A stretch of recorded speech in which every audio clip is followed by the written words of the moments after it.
Hey, what's going on, YouTubers? It's Brian Big Boy 1000 back at you again. Part 4 to my Mossberg 500 tactical conversion. It was going to be an installation video of my Black Aces tactical quad rail and side saddle, but right now it was having bad weather earlier when I was doing this, and had filming issues and had to stop, and I was almost done installing everything, so I just continued, and this will just have to take be the video to take the place, and we'll kind of get started here and kind of show you what I got and why I got what I got.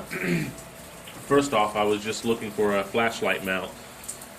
Is all I was looking for was a flashlight mount, and that led to what you see before you. I know it's kind of funny, at least I thought so. Anyway, you get on YouTube and you start looking at these crazy videos of all the parts and gadgets that are out there for the guns to make them look tactical. You know, you want to buy them. And I was looking at buying all ATI stuff, but their new Halo products, like their side saddle, is around 150. And then you're going to get their heat shield, and that's around another 40. So you're looking $200 for that piece. So I was like, just thought that was a lot of money. So I got to looking around, and from Black Aces Tactical, between the rail and their side saddle, with shipping and everything, I think I paid $205. So I thought that was a real good deal. It looked real awesome. It allowed me to have a full monolithic rail that I could co-witness some flip-up sights through some kind of an optical red dot. So that's why I chose to get it. It does make the gun a little bit more heavier in the front end, but that's fine because when you're shooting slugs, anything to help would be appreciated. So let's jump into it and show you what I got here. And just apologize for not making the install video on this. Just they haven't been going that well for me, so I didn't think it was that big a deal anyway. But if you guys get one and can't figure it out and need some help, just holler at me, and then I'll take this one apart and put it back on and make a new video. But I'm just being a little lazy right now. So I'll start off with got the ATI collapsible buttstock here, 6 position AR-15 style. Excuse me, been a little sick here, congested. And we got the cheek rest here. And you're supposed to take the cheek rest off in order to mount their side saddle onto the buttstock. Well, I did a modification of my own that allowed me to mount that to that, and it was real simple. Drilled 2 holes and then 2 screws and 2 nuts, and I was good to go. So as you can see, that came out pretty good. It mounts right on there just like that, and got my PDX slugs there in the back, and then there's their grip, and it's got this real soft cushiony pad back here on the back that's part of their recoil system, and it also has it on their butt pad. I chose ATI because I kind of like theirs better than that Black Hawk spring looking deal they had. I just wasn't real fond of that.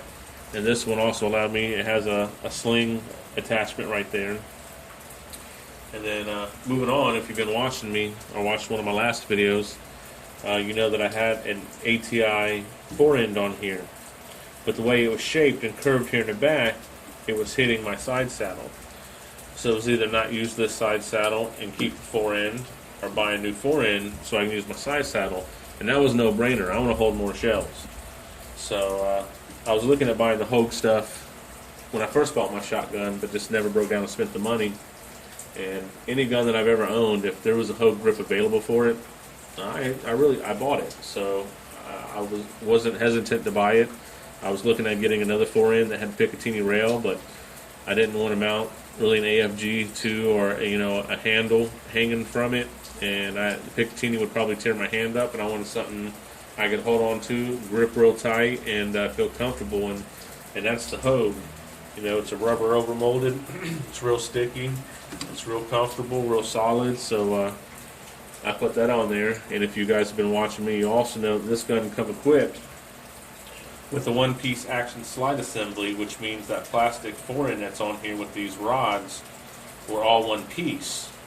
It didn't have a tube underneath, and you couldn't change it to different forends. So in order to do that, I had to buy a new action slide tube assembly, which looks like a tube with these arms on it, and it has a nut on the front, and that way you can change these out.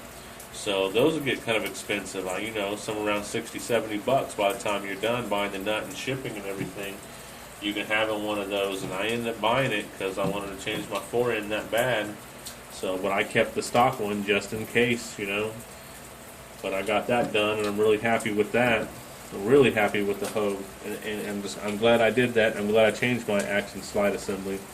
And then as you can see, I got the Black Aces tactical side saddle, and I had to use theirs because it's the only one that'll work with their rail system. They had to make a special bracket to go there, but they're using an ATI shot shell holder just like the one on the back, and it just bolts to their bracket.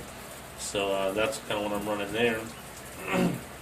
Got the Streamlight ProTac HL 600 lumen light, and I've got two of those, one on my AR and one on this one. And I purchased those because I was getting them for $60 free shipping on eBay, and that's cheaper than getting the 300 lumen Surefires.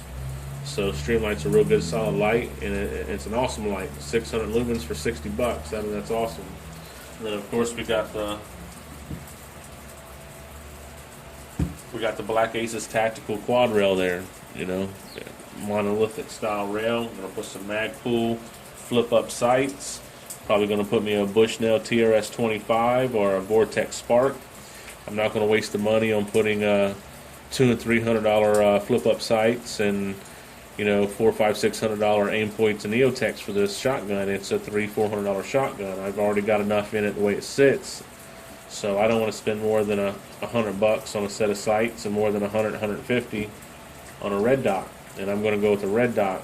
And that's the only thing left to do for it other than getting a sling, and I can move on to my next project, which is my Ruger 1022, which I want to get some more mags, an optic, and maybe some kind of folding stock for it. It is the takedown model is the one I have, but I'd like to be able to get a folding collapsible stock and kind of tack the cool lid out just a little bit, and after that I'll be done. I'll have no more guns to really trick out other than getting a set of night sights for my Glock, and then that'll be it. And it'll be time to buy another firearm if I want to start a new project. Other than that, my buying gun days will be over, and I'll settle with the few firearms that I got, which isn't many. And each one serves a purpose of different hunting and sporting. So just give you guys a peek at it. That's what it is. Tell me what you think. Think it's overkill? Think it's cool? I like it. Like I said, it is heavy. It is heavier now, but hopefully that'll help in the recoil. So like, subscribe, comment, share, and any comments just leave them below. And until later, guys, I'll see ya.